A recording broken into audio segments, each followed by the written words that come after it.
Bonjour à tous et bienvenue à vous au grand rendez-vous ce dimanche, un grand rendez-vous spécial tant la situation fut incertaine et obscure hier. Quel coup de théâtre! Après avoir mené sa milice Wagner jusqu'aux portes de Moscou, Prigojine a fait demi-tour, non sans avoir négocié avec le président biélorusse Loukachenko. Alors qu'est-ce qui a été négocié? Quel est le deal? Que va-t-il advenir désormais? Et qui est le grand vainqueur de cet improbable retournement de situation? Pour tenter de comprendre les tenants et aboutissants de cette situation, nous sommes avec deux grands intervenants. Jean-François Colosimo, bonjour à vous et merci d'être là. Historien, essayiste, auteur de très nombreux ouvrages, dont La crucifixion de l'Ukraine. À vos côtés, on accueille le chroniqueur international au Figaro, Renaud Girard. Merci d'être là et bonjour à vous, Renaud.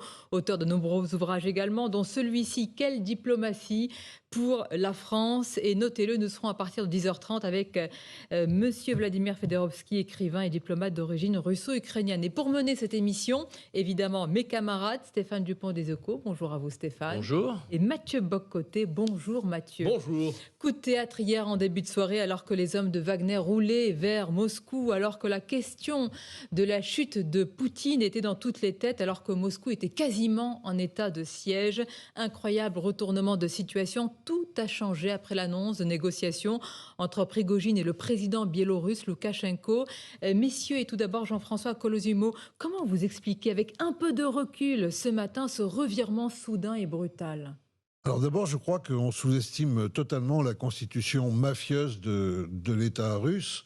Et en fait, pour comprendre cette affaire, il vaut mieux se tourner vers Coppola ou Scorsese que vers les livres d'histoire, n'est-ce pas? En fait, on a une constitution clanique. Il y a bien un chef, un boss, un parrain. Ce boss, ce parrain, a entrepris une expédition malheureuse en Ukraine et est complètement affaibli. Donc il avait son cuisinier de cour, Evgeny Prigojine, qui est devenu un chien de guerre enragé, qui s'est retourné contre son maître pour le mordre. Alors l'hypothèse la plus convaincante, la plus recevable, celle qu'émettent les journalistes d'investigation russes qui sont en exil mais qui restent informés, c'est que le reproche de Prigojine adressé à Poutine, à savoir que l'état-major russe a réellement bombardé son campement, se doublait du fait que la cible, c'était pas ses hommes, c'était lui. Lui qui dérangeait le Kremlin depuis longtemps, lui surtout qui manifestement menait sa guerre pour capitaliser politiquement et un jour incarner l'aile la plus chauvine de l'opinion russe dont Poutine ne veut pas. Poutine a donc lâché Prigojine, l'a abandonné à ses rivaux de l'état-major Shoigu et Gerasimov. Et voilà que l'attentat ayant raté, on se retrouve là encore dans une dans un scénario typique. L'homme de main, le nervi, le séide, est allé demander des comptes au patron en montrant qu'il était lui aussi très fort, qu'il était même invincible et que lui aussi pouvait menacer la vie du patron. Pourquoi ce revirement surprenant puisqu'il était aux portes de Moscou et qu'il aurait pu prendre la ville? Parce que qu'est-ce qu'il aurait fait? Probablement Poutine avait fui. Très probablement aussi, il y a quasi certitude que Poutine avait déserté Moscou. On va voir que ça a des incidences politiques énormes sur la suite. Qu'est-ce qu'il aurait fait? Il aurait pris le Kremlin et quoi d'autre? Probablement les soldats russes ne se seraient pas battus. C'était leur manière de contester la guerre. Ils ne voulaient pas mourir pour l'Ukraine. En assaillant l'Ukraine, ils ne voulaient certainement pas mourir non plus en protégeant Moscou. Ils se seraient emparés de Moscou sans coup férir, d'une coquille vide. Qu'est-ce qu'il aurait fait à ce point? Alors, Renaud Girard, le discours de Prigojine bascule dans la journée. Il se présente presque comme un justicier et finalement il dit « je veux éviter un bain de sang ». Que comprendre de ce retournement très particulier? Oui, c'est extraordinaire parce que, en fait, au départ, Prigojine, c'est quand même l'instrument, le monstre créé par le docteur Frankenstein, quand même, qui va se retourner contre lui. Ce qu'il dit, alors, il faut bien comprendre qu'il y avait eu un ultimatum du ministère de la Défense du fait que les 25 000 mercenaires de Wagner devaient s'intégrer, faire leur dossier administratif pour rentrer dans l'armée, où ils auraient été évidemment beaucoup moins bien payés qu'ils ne le sont aujourd'hui. Et donc, ce corps de mercenaires perdait son indépendance. Et ça, effectivement, Prigojine a a voulu faire le bras de fer pour garder son indépendance et obtenir le licenciement, le limogeage de Shoigu et de Gerasimov. Ça n'a pas marché parce que je pense qu'il pensait qu'il allait être rejoint par différents généraux et par la population. Il n'a pas eu de soutien, Prigojine, et donc il y a eu un deal à la fin.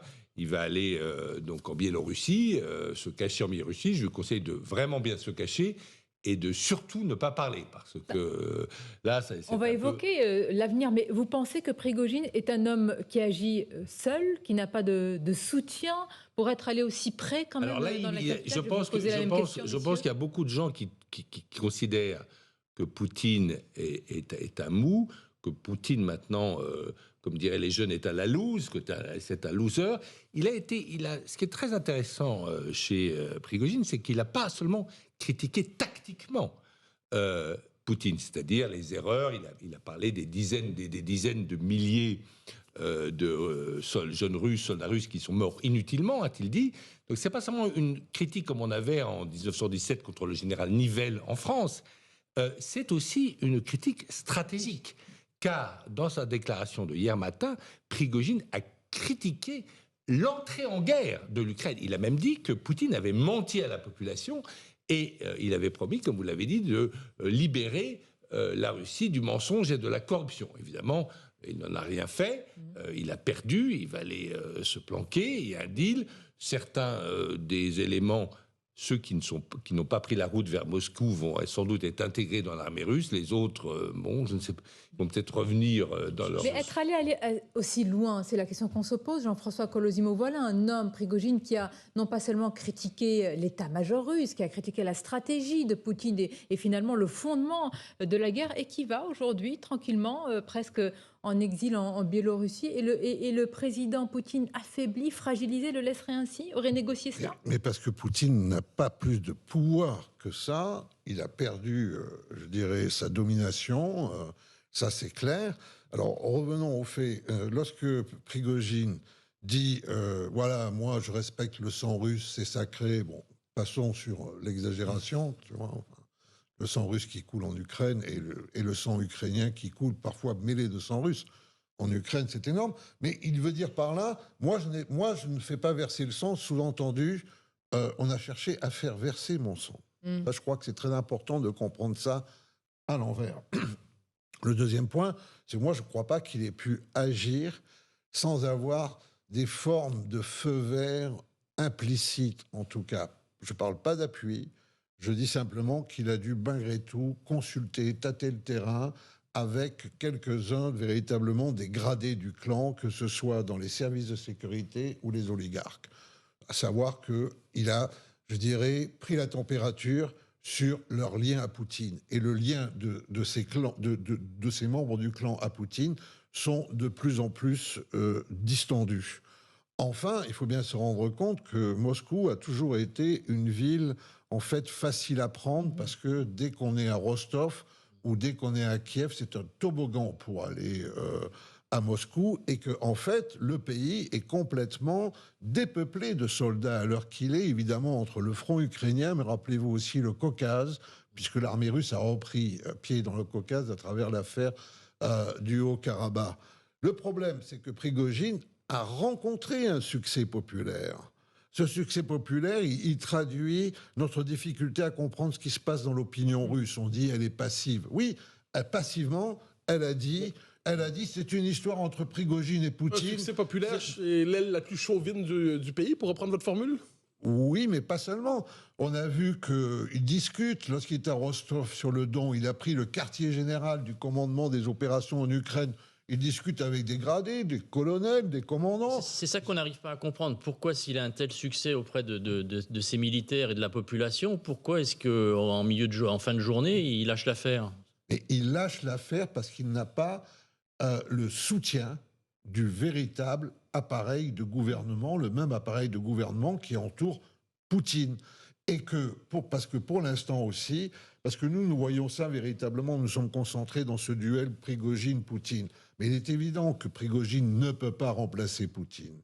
Donc la question qu'il faut se poser, c'est où est le troisième homme qui aurait pu profiter de cette opération, a préféré ne pas en profiter tout de suite, parce que certainement l'affaire n'était pas mûre, mais qui en a d'ores et déjà profité. Il attend dans l'ombre, parce cet que homme.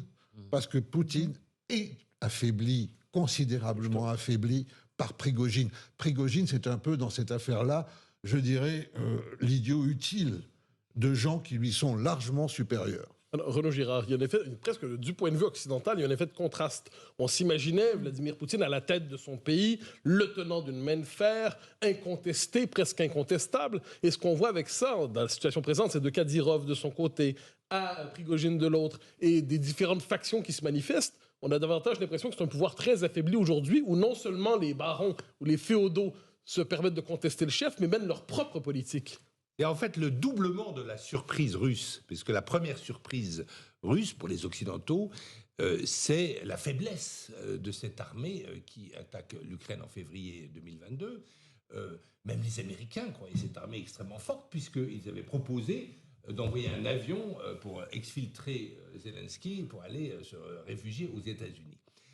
Donc ça, c'est la première surprise. Mais on donnait encore crédit à Poutine de l'autorité de l'État, si vous voulez. Et là, on voit que, d'ailleurs, Poutine, c'est l'homme, pour les Russes, qui a rétabli l'autorité de l'État après la décennie de chaos de Yeltsin de 1991 à 2000. Et là, on voit que cette autorité de l'État se fissure, visiblement, et c'est aussi, donc, c'est un affaiblissement intérieur très important avant une année électorale 2024. C'est la réélection de Poutine. Alors évidemment que ces élections ne sont pas démocratiques, n'importe qui ne peut pas se présenter, évidemment, il n'y a que des opposants légitimés, mais c'est quand même une sorte de référendum du tsar qui se soumet. Donc là, ça va être un peu difficile pour Poutine. Et puis, surtout, c'est un ridicule et un affaiblissement à l'égard de ses amis, parce qu'il avait des amis internationalement. Il avait le Chinois, Xi Jinping, il avait l'Indien, Modi, il avait le Brésilien, Lula, c'est important, les Sud-Africains. Et là, quand même, face à ses amis du reste du monde par rapport à l'Occident, il est un peu ridicule, un peu affaibli. Sa déclaration solennelle d'hier était excessive, et donc par rapport à quand même un incident relativement mineur, parce qu'il faut quand même dire que c'est vrai que c'est complètement plat de Rostov à de la route est complètement plate, l'autoroute vers Moscou, vers Moscou, mais qu'en fait à Moscou quand même Vladimir Poutine avec tous les moyens. On va continuer à en parler, mais oui, parce que c'est beaucoup d'interrogations quand même, entrer ainsi ou alors avoir prévu d'entrer ainsi à Moscou, quand même ça nous interpelle. Nous allons évoquer avec vous, messieurs, c'est passionnant et je suis sûr que nos auditeurs et téléspectateurs le pensent aussi, avec Renaud Girard et Jean-François Colosimo, la réaction de l'Occident extrêmement prudente. Il y a eu quand même un véritable moment hier de basculement où certains se sont dit, et si Prigojine prenait la tête, qu'est-ce qui va se passer? Comment nous tous en Occident allions réagir? Une courte pause et on se retrouve pour une spéciale grand rendez-vous sur la Russie et l'Ukraine, bien sûr. Et en ce dimanche, un grand rendez-vous spécial après un retournement de situation, un coup de théâtre historique certainement, puisqu'hier, l'histoire s'écrivait sous nos yeux. Nous sommes avec l'essayiste et historien Jean-François Colosimo, le chroniqueur international au Figaro Renaud Girard. Et l'une des questions que l'on se pose, il est vrai, en regardant les images, hier c'était frappant. Nous avons vu des voitures rouler tranquillement dans la capitale. Nous avons vu des moscovites qui continuent à faire leurs courses, etc. Comment expliquer cet état d'esprit? On n'arrive pas à le comprendre, Jean-François Colosimo, vu depuis nos lunettes occidentales. Je crois que c'est une formule. La Russie est un secret enrobé d'une énigme, enfin, sans etc. mystère. Là, regardez la situation. D'une part, vous avez d'un coup le tyran qui continue à mentir sur la réalité de la guerre pendant que c'est son séide, son sicaire, son milicien qui se met d'un coup à dire la vérité. L'inversion. Vous avez le fait qu'on attendait une réaction de la population russe. Elle n'est pas du tout venue de la frange libérale qui est principalement en exil aujourd'hui. Elle est venue du bloc le plus réactionnaire. Contester l'état de fait de cette société, de cette guerre, c'est venu du bloc vraiment, normalement, le plus loyaliste à l'État. Regardez les soldats, finalement les soldats, ils se défient, les soldats mobilisés, les soldats du commun, ils se défient beaucoup moins des miliciens de Wagner que de leurs commandants, qu'ils considèrent serviles. Donc vous avez une société qui est véritablement traversée par le fait qu'elle n'a jamais été désoviétisée et que Poutine, en fait, a reconduit un modèle soviétique. Quel est le problème de Poutine? Renaud Girard le disait, Frankenstein. Bah, évidemment, Prigogine, braillard, bravache, belliciste, barbare, c'est l'homo Poutinicus accompli, achevé. Qu'est-ce que vous voulez? Je veux dire, c'est ça le problème. C'est cette espèce d'enfant monstrueux. Voilà. Et puis pour finir, il est évident que finalement, il y a déjà la guerre entre les Russes et les Ukrainiens, que les Russes ont, là encore, les gens pris dans la banalité, dans l'ordinaire, ont eu du mal à mener parce qu'ils considéraient que ces Ukrainiens, après tout, étaient proches des cousins, des frères, etc. Mais là, une guerre civile entre Russes, même Prigogine, vous voyez, il y avec avait son intérêt, niveau de évidemment. cruauté, n'y est pas. Mais alors l'intérêt n'y est de pas l'Occident arrivé. dans tout cela, Renaud Girard, parce que l'Occident, de manière générale, toutes les chancelleries hier extrêmement prudentes, mesurées, et on se demande aussi, quand même, le renseignement américain n'a-t-il rien vu venir? Comment considère-t-il Prigogine? Est-ce qu'il le voit aussi comme l'enfant barbare de Poutine? Parce que si un diable remplace un diable, qu'est-ce que cela va donner? Je crois d'abord que pour les Occidentaux préfèrent toujours le diable qu'ils connaissent qu'un diable inconnu. Et donc, c'est très clair que pour les Américains, ils préfèrent Vladimir Poutine. Et d'ailleurs, ils ont, les Américains, celui qui va discuter avec lui, celui qui va faire la paix avec lui. C'est quelqu'un qui parle très bien russe, qui s'appelle William Burns, qui est le patron de la CIA aujourd'hui, mais qui était ambassadeur en Russie et qui a personnellement de bonnes relations avec Vladimir Poutine et avec son conseiller à la sécurité, Patrouchev, et qui la dernière fois qui avait été fait le voyage de Moscou pour essayer d'empêcher cette invasion de l'Ukraine. Il avait parlé par visio à Poutine, parce que Poutine était extrêmement parano Covid à cette époque, mais il avait longuement discuté en russe avec lui. Et donc les Américains ne veulent pas du chaos en Russie. Ils veulent affaiblir la Russie, évidemment, mais ils ne veulent pas du chaos en Russie. Ils ne veulent pas. La Russie est une puissance nucléaire. Ils ne veulent pas que les armes nucléaires commencent à se balader partout. Et il faut même voir que dans le clan démocrate, c'était très intéressant. Bill Clinton a dit récemment que, en fait, Poutine, c'est un type qui avait toujours, avec lui en tout cas, Bill Clinton, respecté sa parole. Donc, dans le camp démocrate, on dit attention.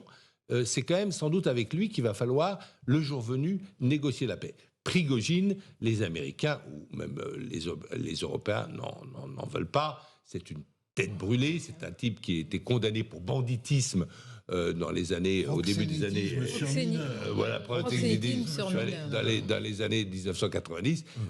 C'est quelqu'un qui, à la tête de Wagner... Wagner, ce sont des mercenaires qui font de la prédation en Afrique, qui s'emparent des richesses des pays africains qu'ils prétendent protéger, comme le Mali ou la Centrafrique. Et donc, c'est ça ce qui explique, Sonia, la prudence. La prudence, c'est qu'on va pas changer un diable pour pire, pour sa monstrueuse création. Mais évidemment, les Occidentaux ne pouvaient pas non plus prendre le parti de Poutine. Alors, Prigogine a essayé, il a été rejoint par quelques libéraux qui ont dit « Ah bon, voilà, c'est lui qui va nous libérer de Poutine ». Non, Poutine, quand même, garde à Moscou des forces considérables autour de lui. Il ne faut pas l'oublier. Hein. C'est la vraie question, parce que là, pardon, mais les experts sont partagés. Il y a un service de protection des institutions fédérales qui est très fort, quand même. Alors, il y a des désaccords.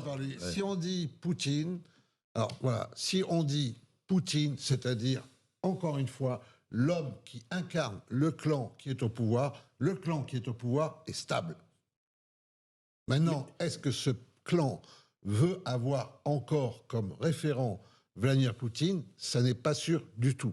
Un rapide tableau. C'est important ce que vous dites, Jean-François Colosimo. C'est-à-dire, autour de Poutine, il y a une stabilité aujourd'hui qui est certaine. Oui, et bien surtout, encore une fois, il faut voir cette constitution clanique.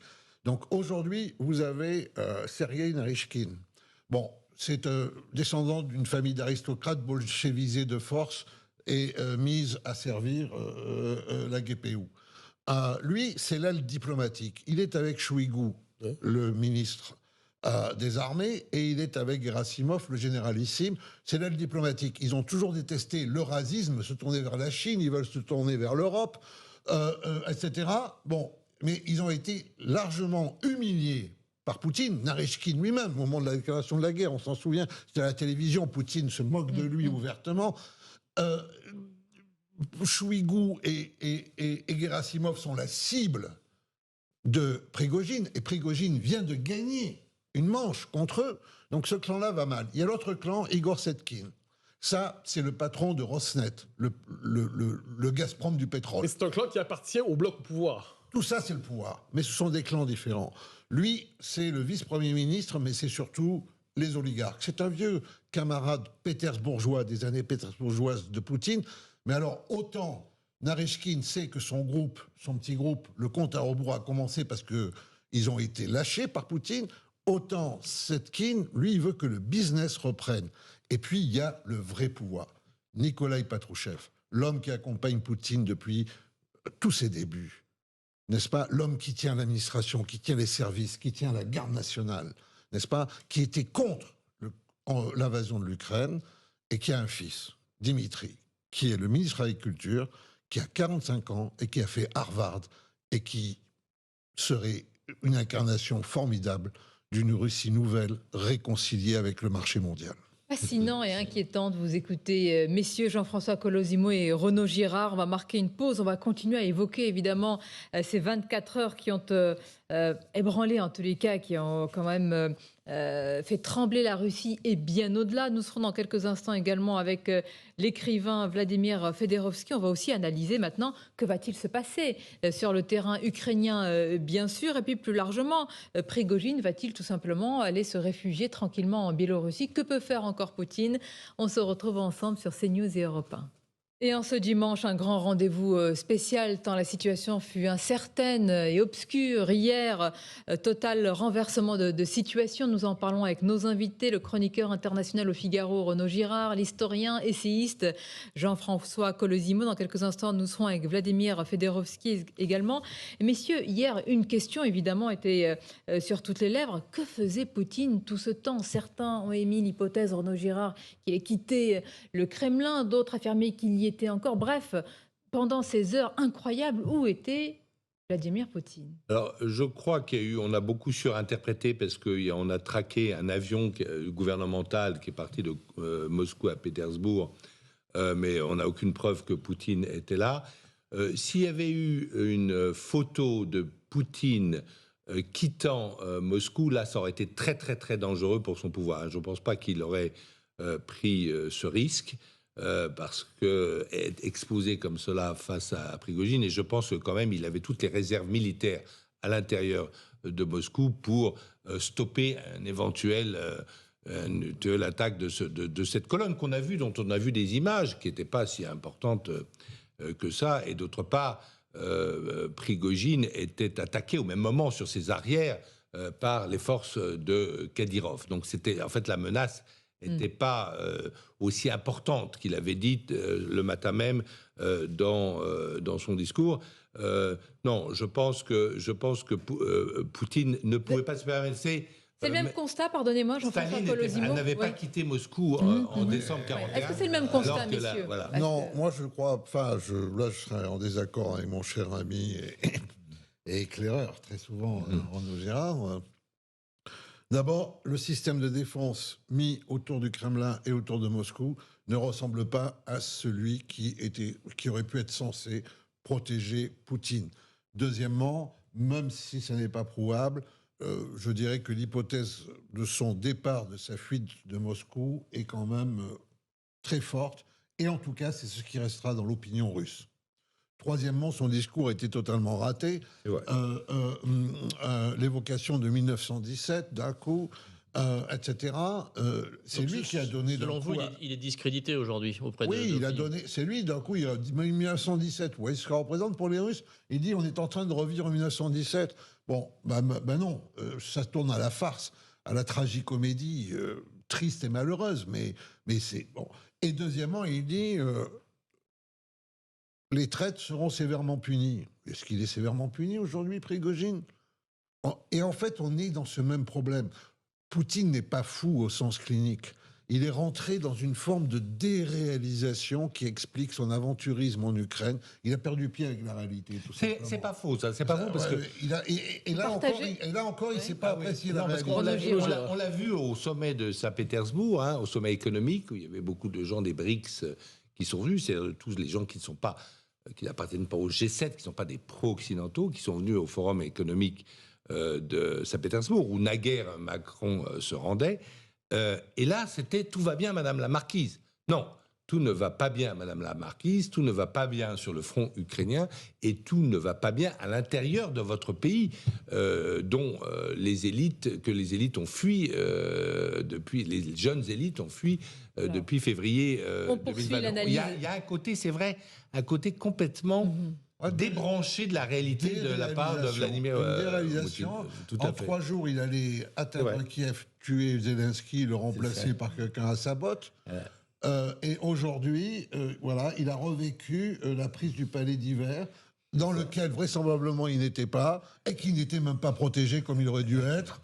Tout ça face à une espèce de marionnette sadistico-tragique nommée Prigogine. C'est la première fois qu'on compare Prigogine à Lénine, parce que qui l'avait emporté dans le mausolée. Hein, oui.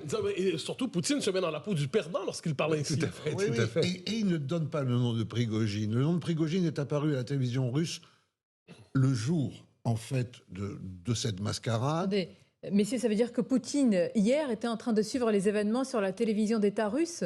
Nous n'en sommes pas là, quand même. Poutine, on le sait, n'a pas de portable, n'est pas sur les réseaux sociaux et adore regarder la télévision partout où il va, parce qu'il est très mobile, parce qu'il va de cachette en cachette pour échapper à un mauvais sort. Partout où il y a une télévision, il adore regarder la télévision. C'est un soviétique. Donc il s'informe à la télévision d'État des informations que ces hommes obligent la télévision d'État à donner. On est dans la déréalisation. Et juste pour finir, il ne donne pas le nom de Prigogine de la même manière qu'il n'a jamais prononcé le nom de Navalny. Ses ennemis n'existent pas personnellement. Prigogine, Navalny, tout ça. Non, il dit cet homme. Hier, il parlait de Wagner. Prigogine n'existe pas, il est au-dessus. Il est dans une espèce de rêve d'immortalisation. Renaud Girard, Jean-François Colosimo, avec nous également en direct et par Skype, Vladimir Fedorovski. Merci d'être là, écrivain d'origine russo-ukrainien, évidemment très lu, traduit dans Le Monde. Vous êtes notamment l'auteur du livre Sorge, un espion pour l'éternité. Merci, monsieur Fedorovski, vous nous écoutez depuis tout à l'heure. On a envie de vous demander comment vous, qui connaissez évidemment très bien cette histoire et puis de l'intérieur ce qu'il en est, comment vous avez vécu ce basculement soudain, ce coup de théâtre si singulier? Vous savez, je vous rappelle que j'étais porte-parole de la résistance au putsch de Moscou de 91. Alors, je connaissais comment ça se prépare le coup d'État. Vous avez utilisé le mot qu'il fallait, c'est une sorte de mascarade. Évidemment, Prigogine n'avait aucune chance d'aller jusqu'à Moscou. Il aurait été stoppé par l'aviation, mais dans le bain de sang. Je suis légèrement plus nuancé que vos invités. Je pense que dans cette affaire, Poutine ne sort pas nécessairement affaibli. Vous comprenez, les Russes, ils s'éprouvent une sorte de soulagement.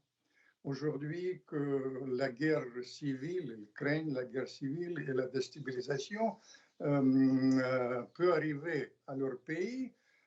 Évidemment, beaucoup de choses vont dépendre de l'évolution militaire, qui est très contradictoire aujourd'hui. J'aurais pu vous donner mes scénarios, mais ils sont tous apocalyptiques et je ne voudrais pas vraiment vous gâcher le dimanche avec mes scénarios. Mais en définitive, ça dépendra de la situation militaire. Sur le plan géopolitique, en revanche, hier, je tiens à vous souligner que les Américains ont été très prudents. Et le mot qui revient aujourd'hui, vraiment à la première ligne, je pense qu'ils vont discuter ça au sommet de l'OTAN, comment éviter la déstabilisation de la Russie.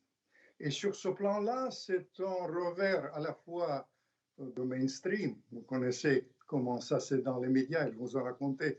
Les spécialistes de Covid qui sont devenus spécialistes de l'Ukraine, ils vous ont raconté beaucoup de n'importe quoi. Mais d'autre part, c'est un revers aussi pour les néoconservateurs américains ou autour de Biden qui ont misé sur le départ de Poutine, sur la déstabilisation de la Russie. Et il faut féliciter que Biden il a pris hier une solution très sage et très prudente. C'est un nouveau élément à prendre en compte pour l'imbroglio géopolitique qui nous attend en perspective. C'est important ce que vous dites, Vladimir Fedorovski. Vous dites que... Oui. Vous dites que les Américains, d'ailleurs, à l'épreuve des faits, finalement, vont se contenter du maintien, de la stabilité de Poutine, évidemment, au lieu d'avoir, comme l'ont dit nos invités, l'enfant terrible au sens sanglant du terme de Poutine, c'est qui est Prigojine. Bon, Prigojine, vous savez, c'est un vrai perdant dans cette affaire. Vous savez, dans le système Poutine, mais c'était prévisible. Il devait être évincé, il sera exfiltré en Biélorussie et je ne donne pas un copec sur son avenir. Tout ce qu'on nous a raconté sur la présentation qu'il sera une sorte d'Eltsine de temps moderne, c'est n'importe quoi, puisque lui, il n'est pas Eltsine que j'ai bien connu et certainement, Poutine n'est pas Gorbatchev. D'ailleurs, je vous signale que pourquoi les Russes sont si sensibles à cette gestion de la crise. Parce qu'il se souvient très bien quand Eltsine, dans la situation analogue, il a chargé les mitraillettes, il a tué 1500 personnes. Personne en Occident n'a parlé de ça en 1993. Et finalement, il a rangé l'affaire dans le bain de sang. Le bain de sang, c'était évité cette fois-ci. Mais je pense que franchement, la position de prudence du président Biden, dont je félicite, je pense que ça peut inaugurer une sorte de nouvelle possibilité sur le plan diplomatique. Ce n'est pas demain la veille. Je vous dis en attendant, ce qui nous attend, c'est l'escalade sans précédent, parce que la situation sur place, contrairement à ce qu'on vous raconte, est très contradictoire. C'est-à-dire ? Oui, mais vous dites, ce qui me surprend, que vous pensez que Vladimir Poutine n'est pas tellement affaibli par cet épisode. Mais est-ce que la Russie, elle, est affaiblie par cet épisode, dans sa guerre avec l'Ukraine notamment ? Mais évidemment. Mais ça, vous prenez, vous savez, je suis poutinalogue potenté et mes amis savent que j'étais critique bien avant l'heure de Poutine, mais simplement, je suis la gestion à court terme. Maintenant, et beaucoup de choses vont évoluer en fonction de ce qui se passe sur place. Là, je prédis, je vous dis très sincèrement, je suis très inquiet parce que, vous savez, on va, à mon sens, vers la guerre totale dans quelques semaines, sinon dans quelques mois. Et ça, c'est le premier point. Et deuxième point, en ce qui concerne les élites russes. Vous comprenez, j'ai regardé toute la presse. Aucun organe de presse, aucun dirigeant significatif n'a soutenu l'action de Prigojine. Ceux qui l'ont soutenu, c'est vraiment les gens qui sont financés par les Ukrainiens. Les Ukrainiens ont été légèrement complaisants. Et puis, à mon sens, Khodorkovsky, qui n'est pas un homme politique, mais plutôt quand même un oligarque, il a fait une gaffe hier en soutenant ouvertement. C'est le seul vraiment dirigeant significatif qui a soutenu cette action qui était liée avec, vous savez, c'est un personnage, j'ai légèrement observé ce personnage, c'est un personnage très bizarre. C'est non seulement un bandit, mais vous savez, il y a l'aspect cocaïne là-dedans, tout ça, c'est les gens, comme parfois il faut donner les explications beaucoup plus simples que vous pensiez, comme c'était le cas d'Eltsine autrefois avec l'alcool. Bien, merci Vladimir Fedorovski d'avoir réagi en direct et à distance. Nos invités vont continuer à évoquer cela, Renaud Girard et Jean-François Colosimo. Je rappelle le titre de votre dernier ouvrage que l'on voit à l'antenne, mais pour nos auditeurs, Sorge, un espion pour l'éternité. Merci à vous, on marque une pause et on se retrouve avec Renaud Girard et Jean-François Colosimo. À tout de suite pour le grand rendez-vous. Et lors de ce grand rendez-vous spécial, nous tentons de comprendre, d'analyser ce qui s'est passé hier avec ce coup de théâtre incroyable alors que les hommes de Wagner roulaient vers Moscou, alors que la question de la chute de Poutine était sur certaines lèvres. Eh bien, tout a changé en quelques heures. Nous sommes toujours avec Renaud Girard et Jean-François Colosimo et la question vous est posée par Mathieu Bock-Côté. Alors, pour Renaud Girard, d'un point de vue ukrainien, comment cette situation se présente? Est-ce que les Ukrainiens se disent la situation se clarifie pour nous, ça nous donne un avantage dans la contre-offensive? À quoi ressemble, du point de vue ukrainien, la situation présente? Alors, évidemment que c'est un avantage, et d'ailleurs, tout de suite, Zelensky, qui est un génie de la communication, a exploité cet avantage. Il a parlé très simplement aux Européens, il leur a dit, regardez, il y a le chaos en Russie, et moi, je vous protège. Moi, je suis une zone tampon face au chaos russe, et donc vous devez continuer à m'armer, vous devez continuer à financer mon budget, à être à mes côtés. Ça, c'est le discours très, très pratique, très efficace, tout de suite, de Zelensky. Alors, il y a eu l'interrogation, il y a l'interrogation des états-majors, conseillés évidemment heure par heure par les Américains, de savoir est-ce qu'on va profiter de ce moment de faiblesse sur le front russe pour pénétrer, pour faire une brèche et avoir une vraie victoire militaire qui pourrait avoir des conséquences très importantes même au Kremlin. Et je pense qu'il y a deux options. Il y a l'option on en profite tout de suite, on attaque là où ça nous semble faible, par exemple du côté de Rostov-sur-le-Don, si vous voulez, donc au sud du Donbass, juste au nord de la mer d'Azov.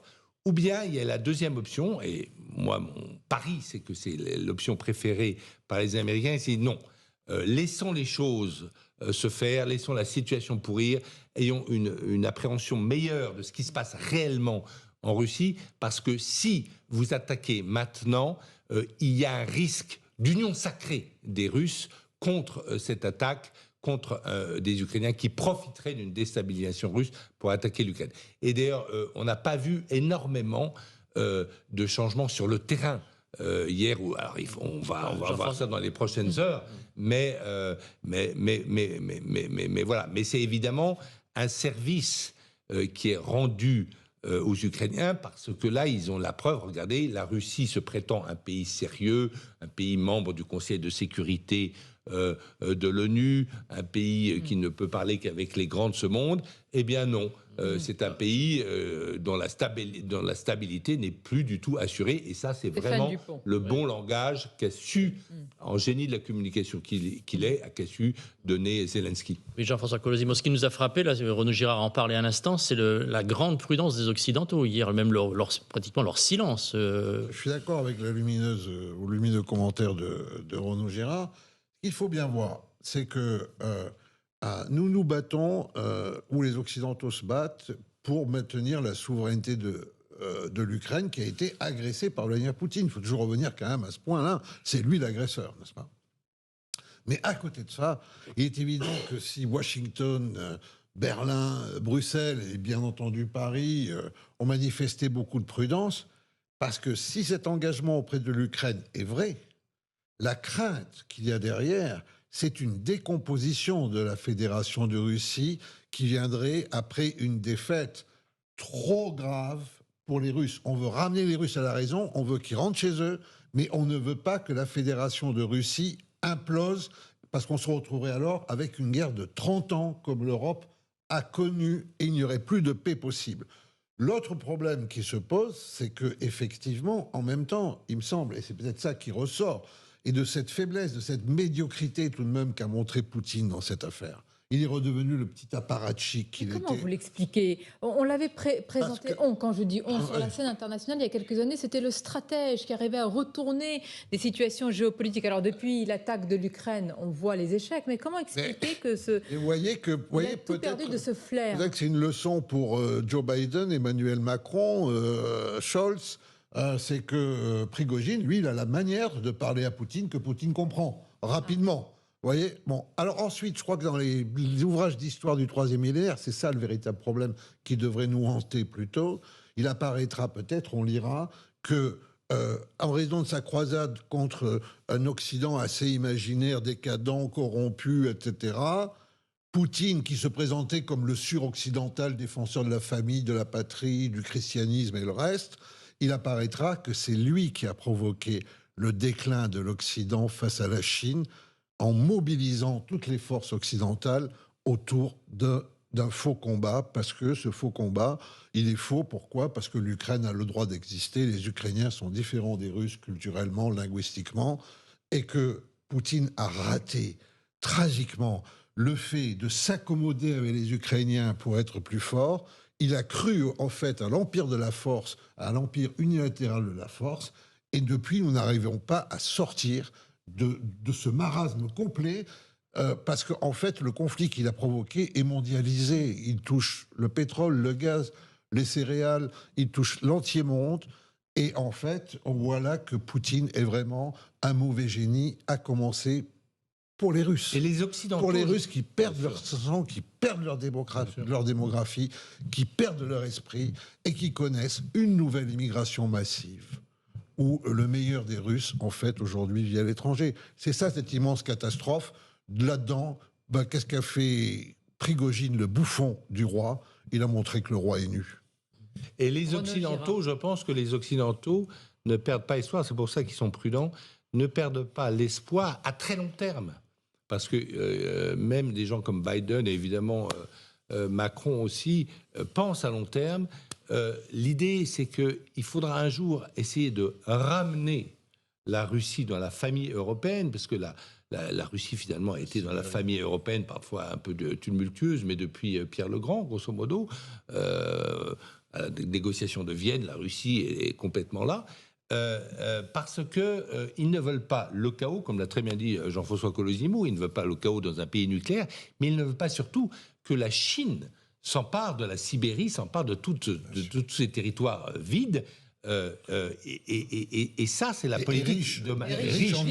C'est la politique de Macron. Un jour, parce que en fait, toutes ces élites russes, et même celles qui sont autour, comme Lavrov, etc., autour de Poutine, elles regardent fondamentalement vers l'Occident. Vous savez, Prigojine, comment Poutine a eu l'idée de Wagner ? Mais simplement en regardant les Américains, parce que les Russes ont toujours été fascinés par les Américains.